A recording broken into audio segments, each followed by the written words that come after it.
اعوذ باللہ السمیع العلیم من الشیطان اللعین الرجیم بسم اللہ الرحمن الرحیم الحمد للہ رب العالمین والصلاة والسلام علی اشرف الانبیاء والمرسلین سیدنا و نبینا و شفیعنا ابی القاسم محمد وعلی بیتہ الطیبین الطاہرین المعصومین المظلومین ورحمۃ اللہ علی اعدائہم اجمعین. اما بعد فقد قال اللہ سبحانہ فی کتاب مبین وقول الحق. بسم اللہ الرحمن الرحیم. لیس البر ان تولوا وجوہکم قبل المشرق والمغرب ولکن البر من آمن باللہ والیوم الآخر. صلوات علیہ.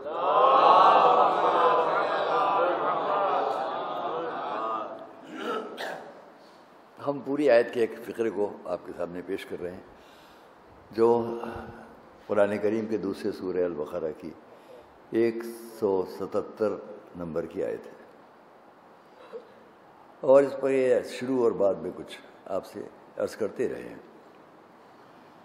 دیکھیے عزیزان گرامی، پہلی بات تو ہم یہ کہہ دیں کہ جو عزاداری ہماری اور آپ کی زندگی کے ساتھ وابستہ ہے، اس کو اس طرح سے نہ لیں لوگ کہ جس طرح دنیا کے اور بہت سے پروگرام ہوتے ہیں. ہر پروگرام ہر مذہب کا محترم ہے، قابل احترام ہے، جو جس مذہب میں بھی جہاں اپنے یقین رکھتا ہو.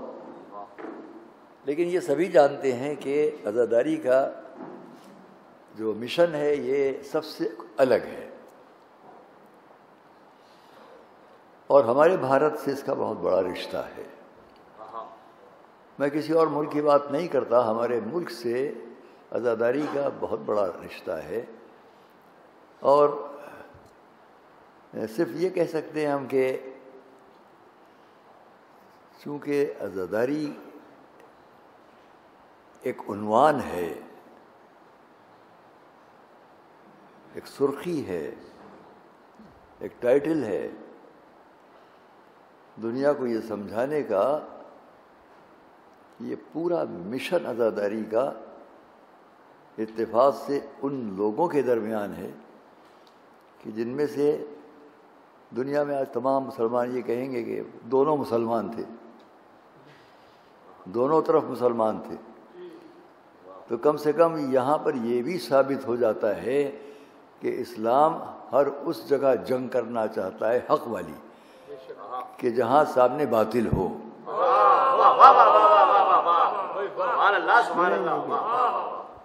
کم سے کم یہ نہیں ہے کہ کربلا کی جنگ عیسائیوں کے سامنے تھی، کربلا کی جنگ یہودیوں کے سامنے تھی. میں دوسری بات کہوں گا کہ کربلا میں امام حسین کی جنگ یزید کے سامنے، یزیدیوں کے سامنے اگر تھی تو کوئی یہ نہ سمجھے کہ وہ مسلمان تھے اور مسلمان کی جنگ تھی. یہ مت خیال کیجیے گا، کیونکہ اس جنگ کے اتنے پہلو ہیں، اتنے رخ ہیں کہ اگر میں اسے بیان کروں تو بڑا وقت صرف ہوگا. مگر یہ سمجھ لیجئے کہ امام حسین کا مقابلہ کسی مخالف اسلام صف سے نہیں تھا،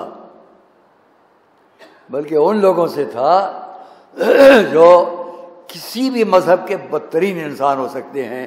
عیسائیوں میں جو بدترین ہوں، یہودیوں میں جو بدترین ہوں، مشرکوں میں جو بدترین ہوں، جو بدترین لوگ انسانیت کے ہو سکتے ہیں، وہ کربلا میں سامنے تھے. امام حسین نے ان سے مقابلہ کر کے یہ بتلا دیا کہ اصلی اسلام یہاں ملے گا جہاں ہر ظالم کے مقابلے پر کھڑا ہو جانا ہے. صلوات محمد علیہ. نہیں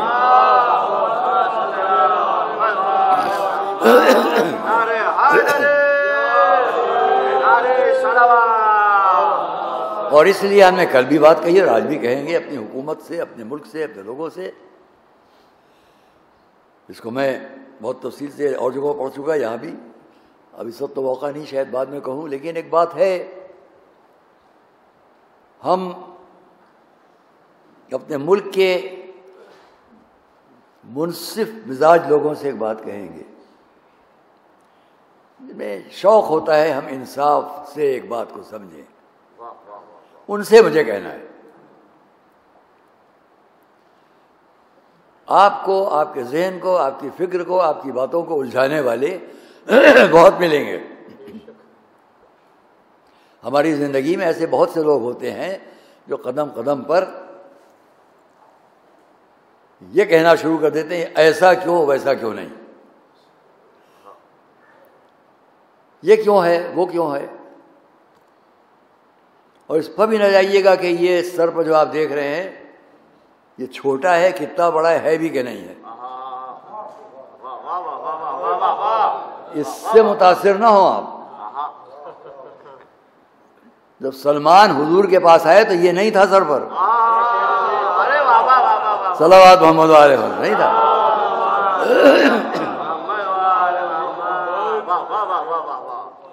اس سے متاثر نہ ہو۔ میں نے شاید کبھی مثال دی تھی، جب میں نجف اشرف میں پڑھتا تھا تو اس خدا کا شکر ہے اس مدرسے کی تعلیمی زندگی سے نجف اشرف کی تعلیمی زندگی تک اور یہاں کی مختلف یونیورسٹیز میں تعلیم کے لیے، ہم اپنے بارے میں نہیں کہا کرتے، اچھا نہیں لگتا، لیکن اتنا کہہ دیں کہ نجف میں خالی بزرگان علماء نے مجھے صرف اجازت ہی نہیں دی ہے۔ حضرت آیت اللہ علامہ سید الخوئی، میں بھی جب گیا تھا زیارات کے لیے ان کی قبر پر جا کے حجرے میں جب بیٹھا تو بہت آنکھوں میں آنسو آئے۔ 3 اجازت 4 اجازت آغا خوئی کے میرے نام ہیں۔ آغا سید محسن الحکیم رحمۃ اللہ علیہ جو آغا خوئی بھی ان کا احترام کرتے تھے، آنکھوں دیکھا ہے، زبانی نہیں، ان کے بھی وہ اجازت میرے نام ہے۔ جب میں نے ان کو پڑھا کسی اور مرجع کے نام پر جو ہے تو لفظ بلفظ ایک ہی تھا یاد۔ دوسرے نے اس اجازت کی بنیاد پر اپنی مرجعیت کا اعلان کر دیا، ہم بیچارے ہندوستان میں ہیں۔ وہی اجازت جو لفظ بلفظ میرے نام ہے وہ دوسرے شخص کو ملا وہاں کے، انہوں نے عالمیت کی بنیاد بنایا اس اجازت کو۔ یہ ہے اس لیے میں مرجع ہوں، میں عالم ہوں۔ ہمارے بھارت کے اندر یہ دقت ہوتی ہے کہ اچھا یہ بات صحیح ہے کہ شکایت بھی ہم کیا کریں، جاہل پڑھے لکھے کا احترام جب کرتا ہے جب اس کے بعد حسد نہ ہو۔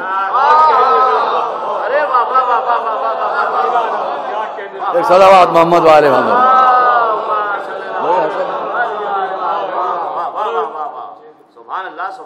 اور اگر اس کے پاس مطلب پھر وہ تو ہم نجف اشرف سے مثال دے رہے ہیں آپ کو، کیونکہ میں شاگرد بھی تھا حضرت آیت اللہ العظمہ سید محسن الحکیم رحمۃ اللہ علیہ، جن کے نواسے آج عالم ہیں۔ آج عالمیت اور مرجعیت کی صف میں آیت اللہ العظمہ سید سعید الحکیم، ان کے والد آغا سید محمد علی الحکیمی ہم کہتے تھے انہیں، محمد علی الحکیم ہے، وہ ہم لوگوں کے نگراں تھے نجف میں۔ یہ ہندوستان سے آئے ہوئے کیا کر رہے ہیں؟ ننگے سر گھوم رہے ہیں، سڑک پر کہیں کھڑے پیپسی پی رہے ہیں، پیر میں کیا پہن کے چل رہے ہیں، سیکھ سے لباس پہنے کہ نہیں ہیں، پڑھنے آتے ہیں کہ نہیں آتے ہیں، جیسے ہوتا ہے نا نگراں یہاں نازمیہ مدرسے کے اندر، تو ویسے ہی وہ ہم لوگوں کے نگراں تھے، بہت بڑے عالم تھے۔ ان کے بیٹے ناصر، ان کے ہمارے آغا محسن الحکیم کے نواسے سعید الحکیم، وہ اس وقت عالم ہیں۔ ہم خود آغا سید محسن الحکیم کے شاگرد، ان کی شاگردی بھی کی، پڑھے بھی ان کے درس خارج میں، اور یہ نہیں کہ وہ پڑھ کے چلے آئے۔ بہت سے لوگ کہہ جاتے نہیں ہندوستان میں بھائی بڑے حاجی ہیں، اچھا حج کب کیا تھا آپ نے؟ جی ہاں یہ حاجی ہیں، ہمارے دیکھے ہوئے ہیں۔ ان کا اچھا آپ کے دیکھے ہوئے؟ جی ہاں، بمبئی سے جا کے حج کر کے آ گئے تھے آپ۔ پرانے زمانے لکھنؤ میں حاجی بمبئیا کہلاتے تھے نا، بمبئی کے جگہ چلے آئے، ان کے جی حج کر کے آ گئے۔ صلوات محمد۔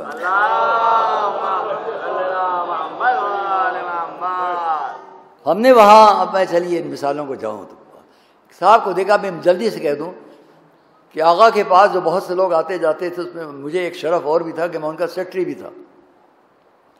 کسی عالم کا سیکرٹری ہونا یہ زبانی نہیں ہے، ان کی سندیں میرے پاس، اجازت ہیں میرے پاس، سرٹیفکیٹ ہے، اور وہاں سے وہ میرے والد مرحوم کو خط لکھا کرتے تھے میرے بارے میں، اجازت تو بعد میں ملے. میری تعلیم پر ایک سند ان کے وہ خطوط بھی ہیں جو آتے تھے کہ یہ کیا کر رہے ہیں یہاں. وقت نہیں ضائع کرتے تھے بھی. یہاں اس مدرسے میں ہمیشہ فرسٹ کلاس فرسٹ پاس ہوئے, وہاں کے اجازے بھی ایسے ہی ہیں. یونیورسٹی کے امتحانات میں بھی ہمیشہ ہم فرسٹ کلاس فرسٹ پاس ہوئے ہیں, اس کے وظائف ہم کو انعامی ملتے رہے. یہ اپنی تعریف میں نہیں کہہ رہا ہوں, بلکہ اس لیے کہہ رہا ہوں کہ محنت سے جو پڑھے گا وہ آپ کی بھی قدر کرے گا. وہ بات کہہ کے نہیں نکل جائے گا بس آپ نے سن لیا اور ہو گئی بات. ایک صلوات محمد علیہ. شاید میرے آفس میں یہاں ایک فوٹو لگا ہوا ہوگا میرا آغا حکیم کے ساتھ رحمۃ اللہ علیہ. تو اس وقت جب میں نے ان سے اجازت لی, میں چاہتا ہوں آپ کے ساتھ میرا ایک تفصیلی واقعہ چھوڑتے ہیں, تو انہوں نے کہا فرمایا اس کا لحاظ رکھنا کہ اور کوئی نہ بیٹھے. کیوں کہا یہ بعد میں سمجھ میں آئی بات. ایک صاحب آ گئے گھس کے, اس فوٹو میں آپ دیکھیں گے کہ ایک صاحب کا زانو نظر آ رہا ہے. جس کیمرہ مین کو ہم لائے تھے اس کی خوشی کی حد نہ تھی کہ ہمارا آج یہ موقع ہے. تو اس نے جو فوٹو لیا اس نے مجھ سے کہا حمید الحسن تم ہٹ جاؤ, میں آغا کا اکیلا ایک فوٹو لوں گا.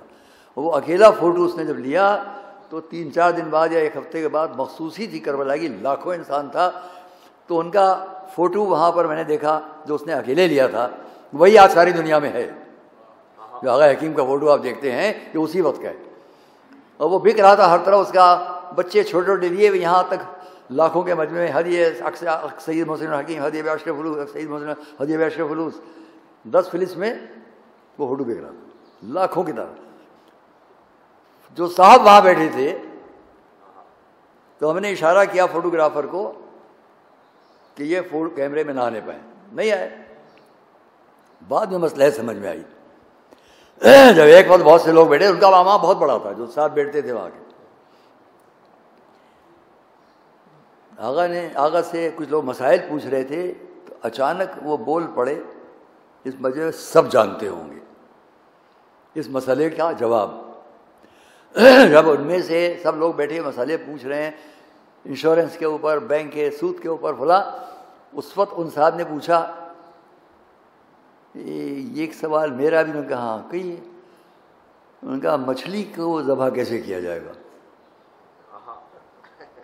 مچھلی کا ذبیحہ کیا ہے بھائی؟ مور تو یہ ہو گیا, مچھلی کا ذبیحہ ان کو نہیں معلوم تھا. جو قریب بیٹھتے تھے عالم کے, صلوات پڑھے محمد علیہ, پنہ جائیے گا کہ کہاں کہاں کون کیا. اور اس لیے میں اس آیت سے استنباط کرتے ہوئے بعض چیزوں کا آپ کے سامنے بات پیش کر رہا ہوں. اس واقعے کو ذہن میں رکھیے, اس کے بعد اندازہ کیجئے کہ صدیوں اوپر کیا حال تھا جب آج چاروں طرف علمی فضا, بڑے بڑے علماء آ رہے ہیں جا رہے ہیں. مفتی اعظم فلسطین بیٹھے ہوئے, وہ لبنان کے بڑے عالم فلاں, یہ سب آنکھوں دیکھا ہے. ہندوستان کے بڑے بڑے علماء ان سے جب اجازت مانگتے تھے تو پہلے پوری تصدیق حاصل کرتے تھے یہاں سے, تب اجازت دیا جاتا. وہاں آسان نہیں تھا. ان واقعات کو کبھی بھی ہم بیان کریں آپ کے سامنے, الحمدللہ کہ ہم آپ کے سامنے جو کچھ بیان کرتے ہیں پوری طرح دیکھ کر پڑھ کر. کوئی صاحب یہ سوال نہ کر لیں یہ کہاں ہے, آپ نہیں صحیح, یہ کیمروں بجا رہی بات, ساری دنیا میں جانے کون صاحب کہاں سے مجھ سے کیا پوچھ لیں, اس کی احتیاط چاہیے. اب میں نے آپ کے سامنے قرآن کریم کی آیت کو پڑھا, لیس البر ان تولوا وجوہکم قبل المشرق والمغرب. ہم نے کیوں اہل بیت کا موضوع اختیار کیا ہے؟ قرآن, اسلام اور اہل بیت. کیوں؟ کیونکہ اس پر میں سال بھر سے بہت سی تقریریں کر چکا ہوں کہ قرآن کریم کے بارے میں جو لوگ کہتے چلے جا رہے ہیں ان کو مطمئن کر سکوں. اور الحمدللہ وہ تقریریں ہماری پوری دنیا میں بہت گئیں. کیونکہ خالی مجھے آپ سے ایک رسپانس جواب نہیں چاہیے, بلکہ یہ جہاں تک جائے, میں ہمیشہ ایک بات کہا کرتا ہوں, یہ حسینی لوگ کسی کو بھی مسلمان بنانے کے لیے نہیں اٹھے ہیں. حسینیت سے وابستہ ہر انسان صرف یہ چاہتا ہے آپ اسلام کو سمجھیں یا نہ سمجھیں, اتنا سمجھ لیں کہ کہ کم سے کم حسینی ظالم نہیں ہوتا ہے. صلوات محمد و آل محمد پر.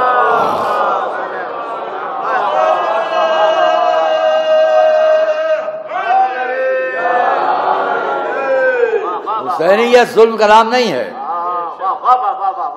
اور اس لیے اس آیت کی جتنے شرائط ہیں وَلَٰكِنَّ الْبِرَّ مَنْ آمَنَ بِاللَّهِ. آئیے ایک ایک بات جلدی سے کہہ لیں.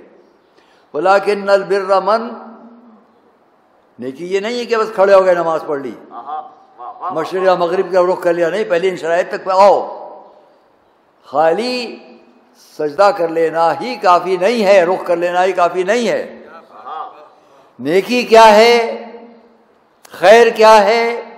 من آمن باللہ، جو اللہ پر ایمان لائے، ایمان رکھے. ہم کیوں جاتے ہیں اہل بیت تک؟ اہل بیت اطہار کی پوری نمائندگی جن خمسہ نجبا پنجتن پاک سے ہوتی ہے، ان میں سب سے اوپر نام ہمارے سامنے مولا علی.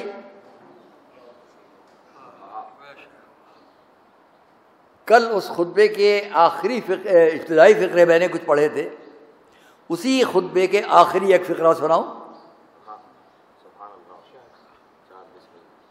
قرآن کہہ رہا ہے ایمان کیا ہے؟ اللہ پر ایمان. نیکی کیا ہے؟ اللہ پر ایمان. یہاں سے بات شروع ہوئی. وَلَٰكِنَّ الْبِرَّ مَنْ آمَنَ بِاللَّهِ، مگر نیکی کیا ہے؟ لیکن نیکی کیا ہے؟ اللہ پر ایمان. اب اس کے بعد بہت سی باتیں ہیں، ابھی چھوڑ رہا ہوں، ایک ایک بات کی جا سکتی ہے. اللہ پر ایمان، یہ پورا مجمع سمجھنا چاہتا ہے کہ اللہ پر ایمان کا عنوان کیا ہو. کس سے جائیں سمجھنے کے لیے کہ اللہ پر ایمان کیسے ہو؟ یہ پورا مجمع یا اس خیال کا دنیا میں جہاں بھی ہے، یا جو قرآن اور اسلام کو سمجھنے والے لوگ ہوں، سمجھنا چاہتے ہوں. قرآن نے کہہ دیا نیکی کیا ہے؟ اللہ پر ایمان. کیسے سمجھیں بھائی؟ ہر شخص کہتا ہے ہمارا بھی ایمان اللہ پر ہے، یعنی کتنے کہتے چلے ہمارا بھی ایمان اللہ پر ہے. مگر صحیح ایمان ہوتا تو بہترین ماحول میں رہ کر یہ نہ کہا جاتا اگر یہ نہ ہوتے تو ہم کیا ہو جاتے. صلوات محمد و آل محمد. دلیل ہے کہ نہیں ہے کہ اللہ پر ایمان صحیح مل گیا ہوتا تو جملہ نہ ہوتا. اب اس کے پاس کیوں نہ جائے مجمع؟ جو اسی خطبے میں فرما رہے ہیں واللہ ممبر ہے، کوفے کا ممبر ہے، مجمع ہے، ہجوم ہے. وہ بہت بڑے مجمع ہوتے تھے. میں اس کے لیے آپ کو تاریخی منظر کسی اور بیان کروں گا انشاءاللہ. یہ نہیں کہ وہاں 2-4 آدمی ہوتے تھے. مولا علی جب خطبہ دیتے تھے پوری مسجد کوفہ باہر تک بھری ہوئی ہوتی تھی، اندر جانے کی جگہ نہیں ہوتی تھی. جیسے آج کل جو مجالس ہو رہی ہیں، شروع میں محرم کی مجالس میں ماشاءاللہ ابھی سب تو کورونا کی پابندی ہے، لہٰذا بھی دیکھا جائے گا 25 آدمی 50 آدمی سے آگے نہ ہو، اور دروازہ بند کر دیا کوئی نہیں آئے گا. ہاں ہماری جتنی حد اس کے اندر ہیں لوگ. تو آئیے اب کیا دیکھ رہے ہیں؟ ممبر مسجد کوفہ، مولا علی.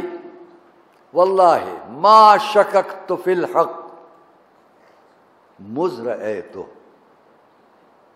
یہ نہیں ہے مذ فہمت مذ علمت، یہ نہیں ہے. کیا فرمایا؟ ایمان اللہ پر. ہم اس کی بارگاہ میں کیوں نہ جائیں جو بھرے مجمع میں اس پر کہہ رہا ہے خدا کی قسم میں نے کبھی بھی حق کے بارے میں شک نہیں کیا جب سے اسے دیکھا.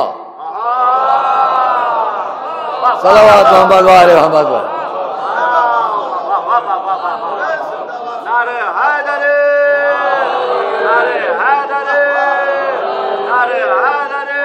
جب سے اسے دیکھا. اور کیوں نہ کہے یہی جملہ وہ کہ ایک شخص نے مولا حضور اکرم کی خدمت میں ہے، ہمارے حضور کی خدمت میں، اور اس نے پوچھا یا رسول اللہ میں چاہتا ہوں کہ مجسم حق کو سامنے دیکھوں. حق عقیدہ ہے، حق ذہن ہے، حق فکر ہے، اس کو جسمانیات کی کیفیت میں سامنے دیکھوں. بہت بڑا سوال کیا اس نے کہ اتنے میں دروازے سے مولا علی نکل رہے ہیں تو میں دیکھ وہ ہے مجسم حق صلوات محمد علیہ.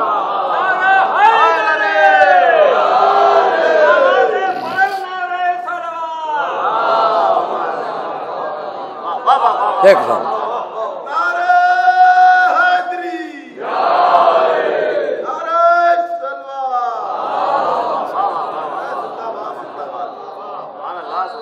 اور پھر چونکہ نمائندگی مولا کی طرف سے ہے، میں ایک ایک بات کہوں. وَلَٰكِنَّ الْبِرَّ مَنْ آمَنَ بِاللَّهِ. اب اس کے فوراً بعد کیا ہے؟ وَالْيَوْمِ الْآخِرِ. یہاں پر رات کو میں شیش محل کی ایک مجلس میں کچھ کہہ رہا تھا، یہ کہہ کر کہ میں اسے کل نازمیہ میں پڑھنے والا تھا، آج آپ ہی کے پاس پڑھ رہا ہوں. سب خوش ہوئے وہاں، اسے ابھی آپ کے سامنے پیش کر دوں تاکہ میں نے رات کہا تھا. ہم اس ایک ایک شرط کو دیکھیں گے تاکہ ان کے ساتھ ہم آگے بڑھیں، سمجھیں، اپنا راستہ ٹھیک کریں. وَلَٰكِنَّ الْبِرَّ مَنْ آمَنَ بِاللَّهِ وَالْيَوْمِ الْآخِرِ. اب اس کے بعد تو سب ہے، وَالْمَلَائِكَةِ وَالْكِتَابِ وَالنَّبِيِّينَ وَآتَى الْمَالَ عَلَىٰ حُبِّهِ ذَوِي الْقُرْبَىٰ وَالْيَتَامَىٰ وَالْمَسَاكِينِ وَابْنِ السَّبِيلِ وَالسَّائِلِينَ وَفِي الرِّقَابِ وَأَقَامُوا الصَّلَاةَ وَآتَوُا الزَّكَاةَ وَالْمُوفُونَ بِعَهْدِهِمْ إِذَا عَاهَدُوا وَالصَّابِرِينَ فِي الْبَأْسَاءِ وَالضَّرَّاءِ وَحِينَ الْبَأْسِ أُولَٰئِكَ الَّذِينَ صَدَقُوا وَأُولَٰئِكَ هُمُ الْمُتَّقُونَ. اتنے شرائط ہیں بیچ میں، ان سب کا بیان ہو تو اگر ایک ہی مجلس میں بیٹھے ہیں تو بہت دیر لگے گی، ورشہ پڑھیں تب بھی مشکل ہے. اس لیے آج پہلا فقرہ کہہ دیا وَلَٰكِنَّ الْبِرَّ مَنْ آمَنَ بِاللَّهِ، ایک جملے سے بس. اب دوسرا ہے وَالْيَوْمِ الْآخِرِ. نیکی صرف یہ نہیں ہے کہ رخ کر لیا مشرق سے مغرب، مغرب سے مشرق. ایمان ہو اس پر، آخرت پر. اب ہم سب اس ایمان کی تلاش میں آگے بڑھیں جو ہمیں آخرت کے لیے بھی یقین دلائے کہ ان کے ساتھ چلو گے تو وہ ایمان ملے گا جو آخرت بھی ٹھیک ہو. اب صلوات پڑھیں تو عرض کروں.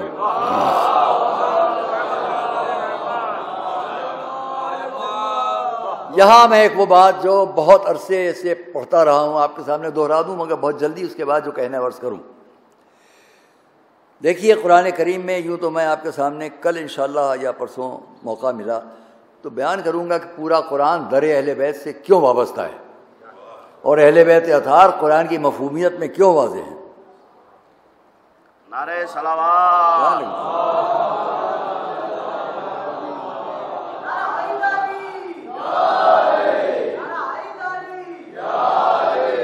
اور اللہ اور پورا قرآن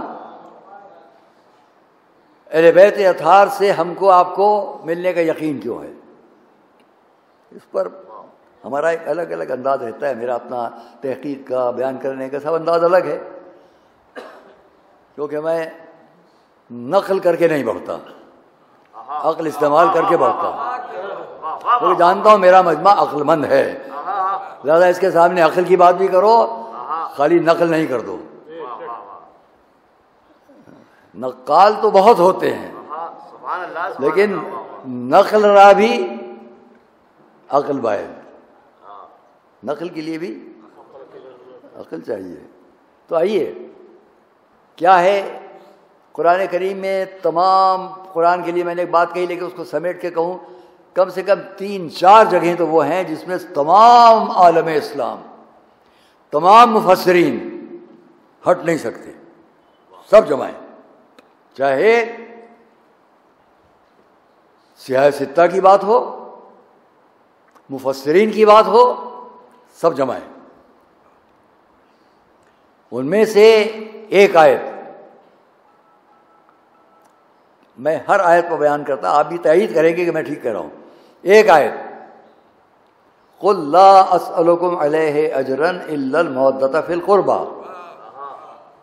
قرآن نے جب عملی زندگی میں کیا کہا کہ وَآتَ الْمَالَ عَلَىٰ حُبِّ ذَوِي الْقُرْبَى، اسی آیت میں جو میں پڑھ رہا ہوں. یہاں صاحبان قرابت کیا اس نے کہا؟ وَالْيَوْمِ الْآخِرِ، آخرت پر ایمان.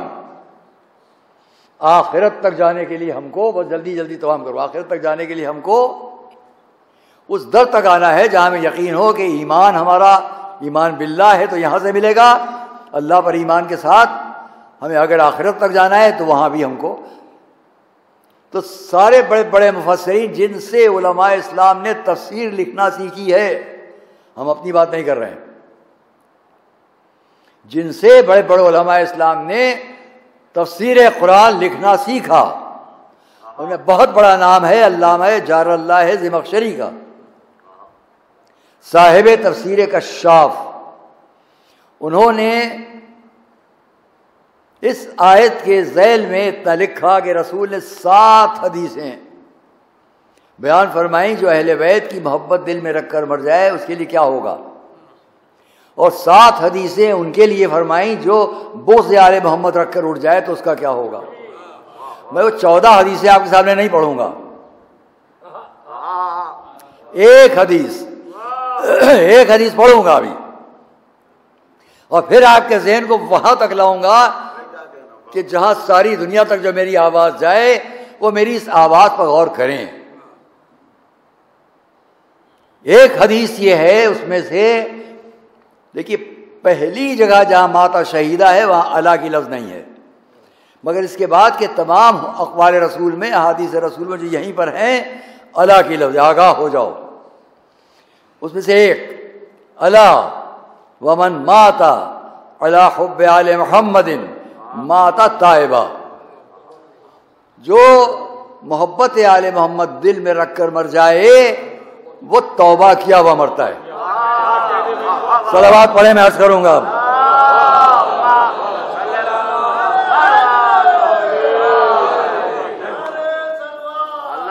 سب کو یاد رہے گا انشاءاللہ۔ آج تک آپ نے ہزارہ مجلسیں سنی ہوں گی، یہ بات جو کہنے جا رہا ہوں نہیں سنی ہوگی۔ جیسے اس دن آپ نے فرمایا ہزارہ مجلسیں سن چکے، وہ واقعہ نہیں سنا، ویسے اس بات کو بھی کہنے جا رہا ہوں، فکر ہے اپنی اپنی۔ امام بخاری کی طرف یہ نسبت دی گئی کہ انہوں نے صحیح بخاری میں 6 لاکھ جھوٹی حدیثوں سے یا 4 لاکھ جھوٹی حدیثوں سے نکال کر یہ احادیث جمع کی۔ یہ میں اس لیے کہہ رہا ہوں کہ یہ ہم آپ سب جانتے ہیں کہ جھوٹے احادیث بہت سے بنے کہ نہیں بنے، سب جانتے ہیں، میں اور آپ نہیں، خالی سارا عالم اسلام مانتا ہے کہ جھوٹے احادیث، جھوٹی حدیثیں رسول کی طرف منسوب کی گئیں۔ مثلاً انا مدینۃ العلم وعلی بابھا، رسول نے فرمایا، چین نہیں پڑا، یہاں بھی بنا لو، یہاں بھی بنا لو، یہاں بھی کئی حدیثیں بن گئیں، نقل نہیں کروں گا، یہ کہہ دوں انا مدینۃ العلم و فلان جدرانھا، رات کو میں نے دوسری پڑھی تھی، وہاں یہاں یہ پڑھ رہا ہوں، میں شہر علم ہوں اور فلاں صاحب اس کی دیواریں ہیں۔ ہمارا کون سا شہر ہوگا ایسا جس کے چاروں دیواریں کھنچ جاتی ہیں؟ اچھا ہوگا دیوار ہے بھی تو دیوار کا کام کیا ہے؟ آنے سے روکے۔ دروازے کا کام کیا ہے؟ جو غلط ہے آنے نہ دے، جو صحیح ہے اس کو آنے دے۔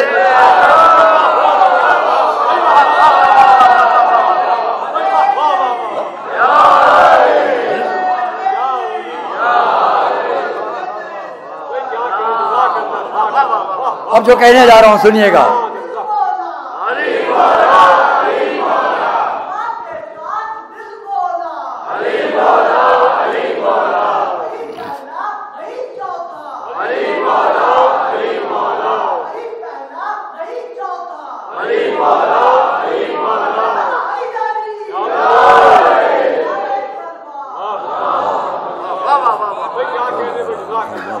آئیے اب ہم یہاں اگر یہ دیکھیں کہ کتنے احادیث ہوئے کہ نہیں ہوئے، بڑے احترام سے کہوں گا ایسے لوگوں سے، اس لیے کہ حدیث کا بنا لینا، رسول کی طرف منسوب کر دینا کوئی معمولی کام نہیں ہے۔ وہ اتنا باصلاحیت تو ہو کہ وہ لکھے اور لوگ یقین کر لیں ہاں یہ حدیث ہے، آسان نہیں ہے۔ کیونکہ جو کسی زبان کے ماہر ہوتے ہیں، ابھی آپ کے سامنے میر انیس کا مرثیہ رکھا جائے اور اسی میں مرزا دبیر کے اشعار کو ملا دیا جائے تو آپ فوراً کہہ دیں گے، اگر حساس ہیں، سمجھدار ہیں، اس فن سے واقف ہیں، آپ فوراً کہہ دیں گے یہ یہاں سے میر انیس نہیں ہے۔ قرآن کریم کا یہ بھی ایک معجزہ ہے کہ قرآن کی آیت کسی عربی عبارت میں جا کے رکھ دو، معجزات قرآن میں یہ بھی لکھا گیا ہے کہ قرآن کی کوئی آیت کسی عربی زبان کے بڑے سے بڑے ماہر کی عربی عبارت میں لے جا کے رکھ دو، فوراً پہچان لیا جائے گا یہ آیت ہے۔ بیچ میں یاد آ گئی بات، اس لیے کہہ رہا ہوں قرآن کا یہ معجزہ ہے معجزات قرآن میں کہ نہیں مولانا؟ ہے کہ قرآن کے اندر کو یہ کسی کی عربی عبارت رکھ دو، پہچان لی جائے گی یہ عبارت قرآن کی نہیں ہے، اور قرآن کی آیت کہیں لے جا کے رکھ دو تو پہچان لیا جائے گا کہ یہ قرآن کی آیت ہے، یہ ان کی عبارت نہیں ہے۔ جب خاموش قرآن کی آیت ہر جگہ پہچانوا دے کہ یہ قرآن ہے یہ نہیں ہے، تو بولتے ہوئے قرآن کے سامنے کون آئے گا؟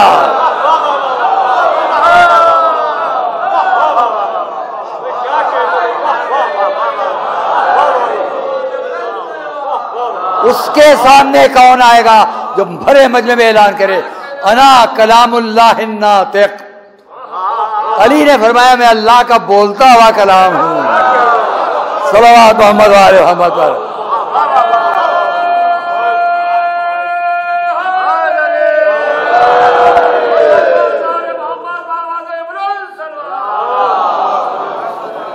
عزیزان گرامی، چاہے آج وقت سے پہلے ہی مجلس ختم کر دوں، لیکن میں ایک بات جو کہنا چاہتا ہوں وہ کہہ کے باقی جو اور بہت سی باتیں چھوڑتا ہوں اسے اب انشاءاللہ کل۔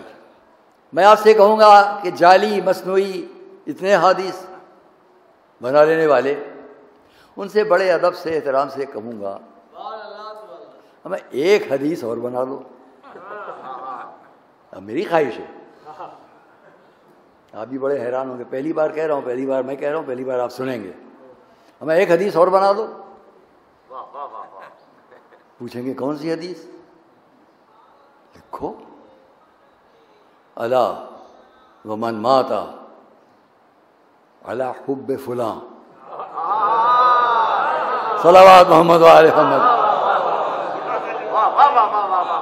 یہ بھی معجزہ ولایت اہل بیت ہے کہ یہ حدیث نہ بن سکی، بنائیے الا ومن مات علی حب الصلاۃ مات طائبہ۔ جو نماز کی محبت دل میں رکھ کر مر جائے، بغیر نماز کی کچھ بھی نہیں ہے بھائی، ہے کوئی حدیث؟ الا ومن مات علی حب الحج ہے کہیں؟ الا ومن مات علی حب الصوم ہے کہیں؟ الا ومن مات علی حب الزکات، پیسے کے بڑے شوقین، اسی پہ کہہ دو، یہ بھی نہیں ہے۔ الا ومن مات علی حب آدم، الا ومن مات علی حب ابراہیم۔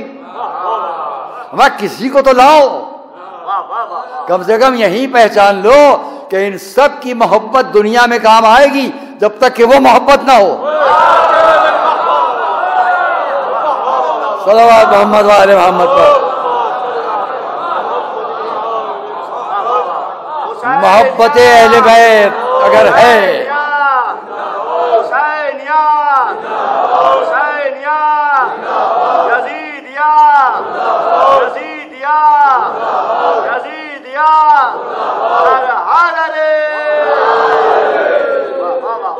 اگر محبت اہل بیت ہے تو ان سب کی بھی محبت کام آئے گی۔ اور یہ میں نہیں کہہ رہا ہوں کہ میں نے عقیدت میں کہہ دیا، عقیدے میں کہہ دیا، محبت میں کہہ دیا، مودت میں کہہ دیا، جو کچھ کہتا ہوں اس کے پیچھے بھی کچھ دلیل ہوتی ہے۔ میں حضور کی ایک حدیث آپ کے سامنے تلاوت کرتا ہوں، ایک صلوات میں۔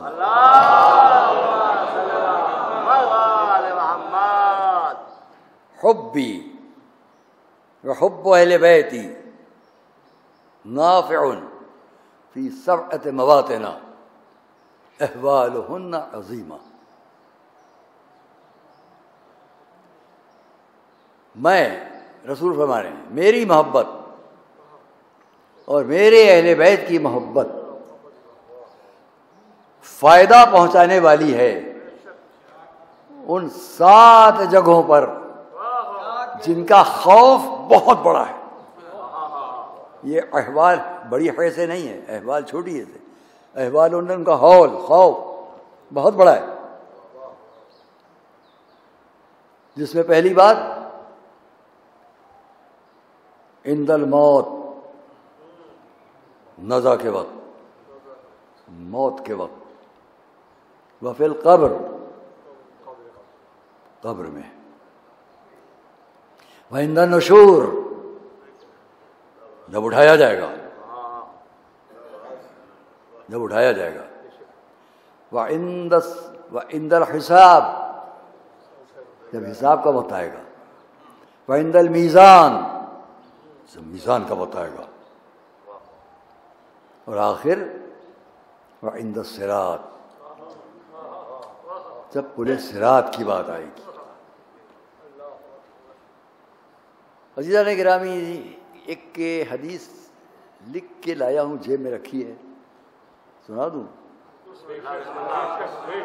صلوات پڑھیے. یہ تو سبھی کو معلوم ہے حدیث کہ اگر نماز رد تو ہر عمل رد، ان قبلت قبل ما سوا، نماز قبول تو ہر عمل قبول. اب یہ بتائیے کہ اسلام میں مسلمانوں کے اتنے فرقے ہیں، کیا سب کی نماز ایک جیسی ہے؟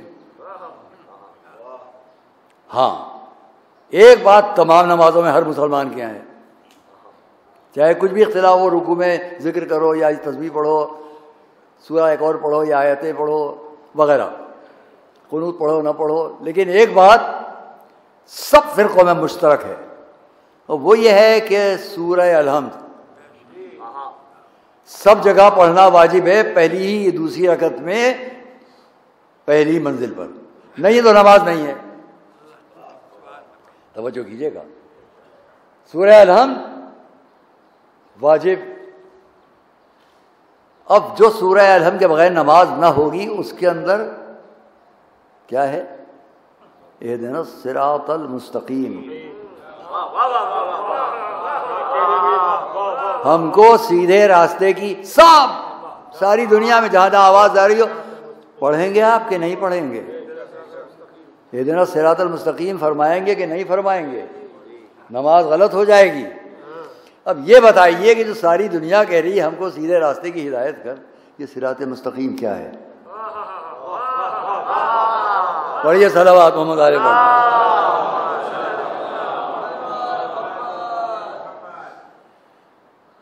خیر، تو اس کے بارے میں یہاں پر میں بہت سی احادیث ہیں، سب ان میں سب کو چھوڑتے ہوئے صرف اتنا کہہ دوں، صراط مستقیم ہے کیا؟ احادیث میں اس سے بہت سی ابن باب ہے باسنادہ عن المفضل قال سألت ابا عبد الله عن الصراط المستقيم فقال هو الطريق الى معرفة الله عز وجل وهما صراطان، صراط في الدنيا وصراط في الآخرة، فأما الصراط الذي في الدنيا فهو الإمام المفترض الطاعة من رفعه في الدنيا واقتدى بهداه مر على الصراط الذي هو جسر جہنم في الآخرة. فرمایا 2 صراط ہیں، ایک دنیا میں ایک آخرت میں،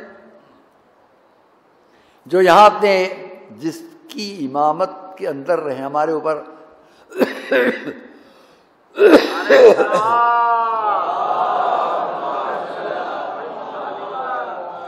واجب ہے پڑھنا.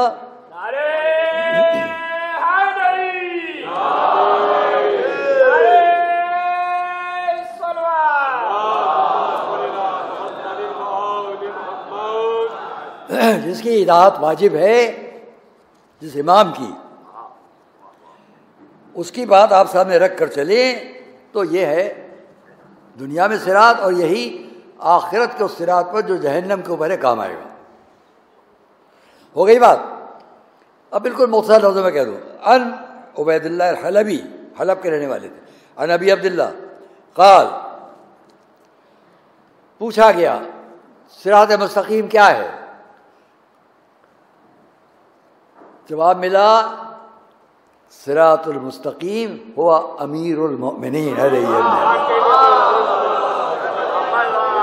یہ کیا ہے؟ بار بار گر رہا ہے، مصیبت ہے یہ، ٹھیک سے مصیبت ہو رہی ہے.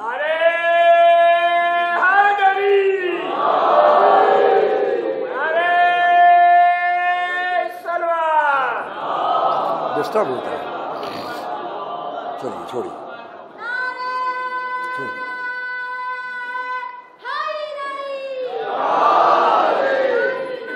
بس عزیز اور دوستو، اور اس لیے ہم بات کو تمام کریں انشاءاللہ. اب کل بات ہوگی کہ جو کچھ بھی ہے قرآن کریم کے آیات میں سے، اگر اس کو بھی ہم لے لیں کہ آخرت، وَلَٰكِنَّ الْبِرَّ مَنْ آمَنَ بِاللَّهِ وَالْيَوْمِ الْآخِرِ، آخرت پر والملائکہ، ایک ایک لفظ پر آپ کے سامنے مودت اور محبت کی باتیں بیان ہو سکتی ہیں. والملائکہ، اور ملائکہ، ان پر ایمان. کتابوں پر ہر جگہ ہم کیوں رخ اپنا بدلتے ہیں ایک ہی طرف؟ کیونکہ وہی سب ملتا ہے. قرآن نے کہا نیکی صرف یہ نہیں بلکہ نیکی ہے کہ ملائکہ پر ایمان. اگر ملائکہ پر ایمان ہے قرآن کی لفظوں میں نیکی، تو اسے لاؤ جس کے سامنے عالم ملکوت کا سردار بھی شاگردی کا اعلان کر رہا ہو.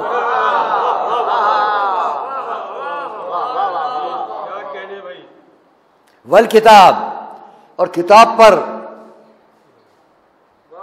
کس کی بات؟ یہ مجمع تو کہوں اشارہ دوں گا سب سمجھ جائیں گے. یا رسول اللہ میں پڑھوں کہ آپ؟ گیا بات گئی ذہنوں تک. اقرا یا علی نہیں ہے. یہ نہیں ہے کہ رسول کی گود میں علی نے فرمایا ہو، کیا میں رسول نے فرمایا اقرا یا علی، اے علی پڑھو. یہ نہیں ہے. میں نہیں کہہ رہا ہوں، بڑے بڑے علماء نے اس کو لکھا کہ حضور نے نہیں فرمایا گود میں علی کو لے کر اقرا یا علی، اے علی کچھ پڑھو. لوگوں نے لکھا کہ اگر رسول فرما دیتے تو لوگ سمجھتے تو انگریزی اٹھاتے تھے، وہ بھی بولنے لگتے تھے. اس لیے یہ نہیں ہے، بلکہ مولا نے پوچھا اقرو یا رسول اللہ. اب ان کو یقین نہیں آئے گا جو حضرت عیسیٰ کی بھی کم سنی کو نہ مانتے ہوں. اقرو یا رسول اللہ، کیا میں کچھ پڑھوں؟ ہاں پڑھو. اے علی قرآن سنایا، توریت، زبور، انجیل، قرآن. تو رسول نے فرمایا کہ توریت کو اس طرح پڑھا کہ اگر موسیٰ ہوتے تو کہہ دیتے مجھ سے بہتر پڑھی. جب سب باتوں کی جب قرآن کی بات آئی تو فرمایا علی نے قرآن کو ویسے پڑھا جیسے میں پڑھتا ہوں. ہاں دوستو عزیزو، اس لیے عزاداری، حسینیت ساری دنیا کے لیے عز و شرف ہے کہ یہ اس تمام حقیقت اور صداقت کو بیان کرتی ہے جن پر پردے ڈالنے کی کوشش تھی. کیا کہا تھا یزید نے؟ سر امام حسین تشت طلا میں سامنے، اور وہ یہ کہہ رہا ہے ما جاء بہ وحی ولا نزل، نہ قرآن آیا نہ فرشتہ آیا. دوسرے وقت کہہ رہا ہے لیت اشیاخی میں بدر شہید، و کاش بدر کے لوگ ہوتے میرے بزرگ. قرآن سے انکار تھا، وحی الہی سے انکار تھا، فرشتوں سے انکار تھا. فرشتے سے انکار. قرآن کہہ رہا ہے وَلَٰكِنَّ الْبِرَّ مَنْ آمَنَ بِاللَّهِ وَالْمَلَائِكَةِ وَالْيَوْمِ الْآخِرِ وَالْمَلَائِكَةِ، ملائکہ پر ایمان ہو، یعنی وحی الہی پر ایمان ہو. کربلا میں میرا آپ کا مظلوم امام، آج 5 محرم ہے، ہم لوگ امام کی مظلومہ بہن حضرت زینب کی خدمت میں تعزیت پیش کرتے ہیں، جہاں بیویوں کا بھی کردار کیا تھا.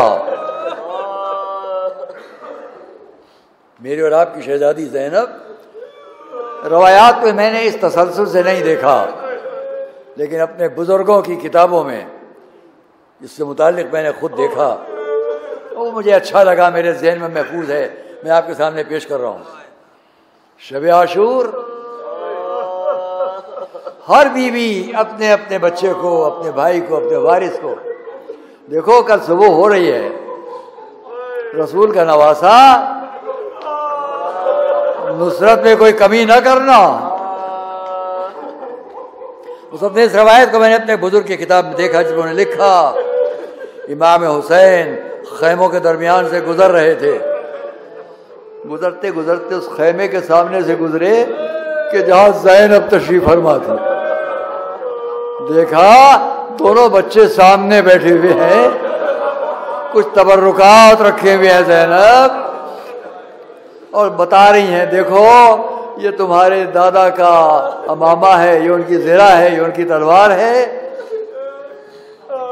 کل جب عاشور کا دن صبح آ جائے تو ہر بیوی اپنے اپنے بچے کو پیش کرے گی قربانی کے لیے، ایسا نہ ہو کہ کہیں میرا سر جھک جائے، تم بھی اپنے ماموں کو اپنی جانوں کو نثار کرنا۔ امام حسین باہر کھڑے رہ کر سن رہے تھے، رومال اپنی آنکھوں پر رکھا اور فرمایا اللہ میری بہن کو صبر دے۔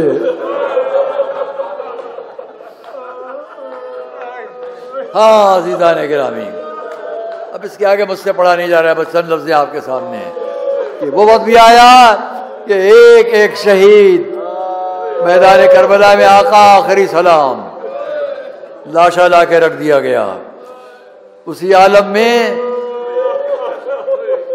امام حسین کو جناب زینب نے بلوایا، آئے اس خیمے تک جہاں حضرت زینب ہیں۔